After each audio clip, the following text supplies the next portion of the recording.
আমার পেছনে যে পিসিটা দেখতে পাচ্ছেন আমাদের আজকের ভিডিওটা এই পিসিটা নিয়ে। আসসালামু আলাইকুম, সবাইকে স্বাগত জানাচ্ছি আমাদের আরো একটা নতুন পিসি বিল্ড ভিডিওতে। এবং আজকে আমরা যে পিসিটা বিল্ড করব এটা ইন্টেলের 14th জেনারেশনের একটা প্রসেসর দিয়ে, এবং আমাদের আজকের এই বিল্ডে আমাদেরকে সহায়তা করেছে গিগাবাইট। গিগাবাইটকে অনেক অনেক ধন্যবাদ আমাদের কাছে এই পার্টসগুলো পাঠানোর জন্য।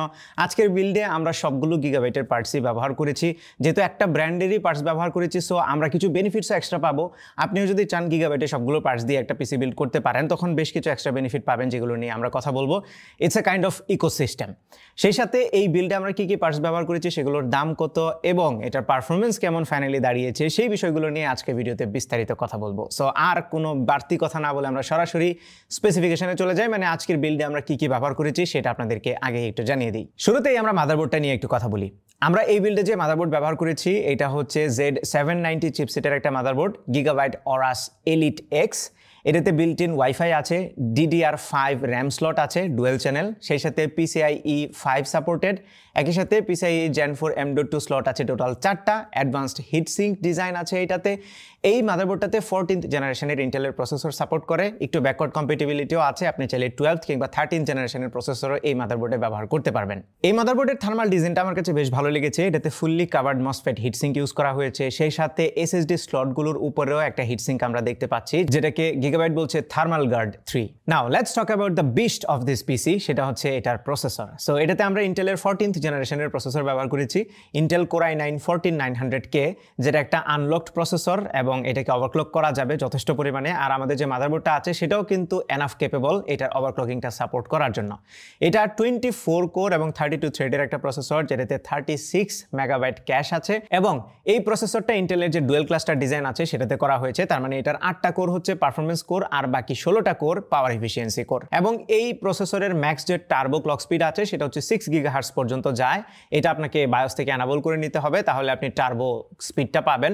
এবং যেহেতু এটা ওভারক্লক করার মতো একটা প্রসেসর, মাদারবোর্ডটাও যথেষ্ট ক্যাপেবল। আপনি যদি ট্রাই করেন এটাকে কিন্তু আরেকটু উপরের দিকে নিয়ে যেতে পারেন, একটু যদি সময় নিয়ে ওভারক্লক করা হয়।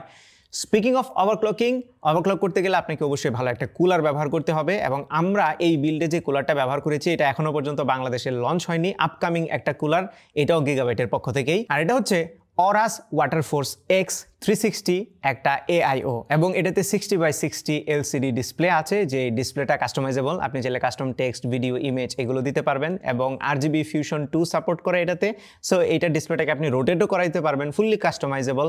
এবং এইটার ডিজাইন, বিল্ড কোয়ালিটি সবকিছুই আমার কাছে ভালো লেগেছে। অ্যান্ড এটা হোয়াইট কালারের ভেরিয়েন্টটা আমাদের কাছে আছে। এটা কিন্তু এই বিল্ডের সাথে যদিও পারফেক্টলি ম্যাচ হচ্ছে না, বিকজ আমরা পুরোটা ব্ল্যাক থিমের একটা বিল্ডের মধ্যে হোয়াইট কালারের AIO অ্যাড করছি, বাট আপনি চাইলেই কিন্তু একটা হোয়াইট কালারের থিম বিল্ড করতে পারেন এই কুলারটা দিয়ে। আর আমরা এই পিসিতে টোটাল 32 জিবি র্যাম ব্যবহার করেছি। এগুলো হচ্ছে DDR5 র্যাম, 6000 মেগাহার্টজ বাস স্পিডের, RGB ডিজাইন আছে এটাতে। এগুলো অরাসের 16 দুইটা স্টিক আমরা ব্যবহার করেছি। স্টোরেজ সেকশনে যদিও আমরা একটা প্লেস হোল্ডার ব্যবহার করছি, একটা 256 জিবি গিগাবাইটের M.2 NVMe SSD। এখানে আরো বড় স্টোরেজ ডেফিনেটলি ব্যবহার করা উচিত ছিল, বাট আমাদের কাছে অ্যাভেলেবল না থাকার কারণে আমরা 256 জিবিটা দিয়েই টেস্ট করেছি। এবার আসি জিপিইউতে। সো এই বিল্ডে আমরা যে জিপিইউটা ব্যবহার করেছি এটা হচ্ছে গিগাবাইটের GeForce RTX 4060 Ti। জানি প্রসেসরের তুলনায় একটু আন্ডার পাওয়ার্ড মনে হতে পারে এই জিপিইউটাকে, আরেকটু বেটার জিপিইউ এখানে দিলে আরেকটু বেটার পারফরমেন্স হয়তো বা পাওয়া যেত ওভারঅল, বাট আমরা টেস্টিং পারপাসে এই জিপিইউটা ব্যবহার করছি। আর এই বিল্ডে আমরা যে কেসটা ব্যবহার করেছি এটা হচ্ছে অরাস C500। এটা একটা মিড টাওয়ার কেস, ব্ল্যাক কালারের, যেটাতে টেম্পার্ড গ্লাসের ডিজাইন ইউজ করা হয়েছে, একদমই সি থ্রু একটা ডিজাইন। সামনের দিকে অরাস লেখা আছে, যেটাতে RGB লাইট আছে এবং এটা কিন্তু কন্ট্রোল করা যায় সফটওয়্যারের মাধ্যমে। সেই সাথে এই কেসের ভিতরে টোটাল 4টা ARGB ফ্যান আছে, সাথে RGB কন্ট্রোলারও আছে। উপরে এবং সামনের দিকে ম্যাশ ফিল্টার দেওয়া হয়েছে এবং এয়ার ফ্লো খুব ভালো হয় এই কেসটাতে। এবং এটা ফ্রন্ট প্যানেলে USB-C পোর্টও আছে। সেই সাথে অ্যাক্সেসরিজ হিসেবে আমরা ব্যবহার করছি Aorus K7 keyboard, Aorus M3 mouse, এবং একটা মাউস প্যাডও আছে, যেটা একটা RGB ডিজাইনের মাউস প্যাড। এটাও আপকামিং কিছুদিন পরে বাংলাদেশে আসবে। এটা চারপাশে RGB লাইট আছে। আর এই পিসিটাকে টেস্ট করার জন্য আমরা যে মনিটরটা ব্যবহার করছি এটাও একটা কার্ভড গেমিং মনিটর, এবং এটার এক্সাক্ট মডেল হচ্ছে GS34WQC। এটা 3440x1440p রেজুলেশনের একটা মনিটর, যেটাতে 120 হার্জ রিফ্রেশের সাপোর্ট করে, এবং এটা রেসপন্স টাইম হচ্ছে 1 মিলিসেকেন্ড। ওকে, এই ছিল এই পিসিতে আমরা যে সকল পার্টস ব্যবহার করেছি সেগুলোর একটা ব্রিফ ডিসক্রিপশন। এইবার আমরা চলে যাই পারফরমেন্সে। তার মানে এই পিসিটা বিল্ড করার পরে কেমন পারফরমেন্স পেলাম আমরা দুইটা জায়গাতে টেস্ট করব। একটা হচ্ছে ভিডিও এডিটিং, তার মানে প্রোডাক্টিভিটি কাজের বেলায়, আর একটা হচ্ছে gaming. So let's get on with the performance test. শুরুতেই বলে রাখি 14900K প্রসেসরটার পারফরমেন্স লাস্ট ইয়ারের 13900K এর খুবই সিমিলার। ইন্টেল এটাকে জেনারেশনাল আপগ্রেড বললেও স্টক পারফরমেন্স লাস্ট ইয়ারের মতোই আছে। আমরা এই পিসিটা দিয়ে সনি A7S3 এর 4K 10 বিট ফুটেজ এডিট করেছি এবং মাল্টিপল লেয়ারের সাথে কালার গ্রেডিংও দিয়েছি। এই ধরনের এডিটিং খুব ভালোভাবে হ্যান্ডেল করতে পারছিল এই পিসিটি।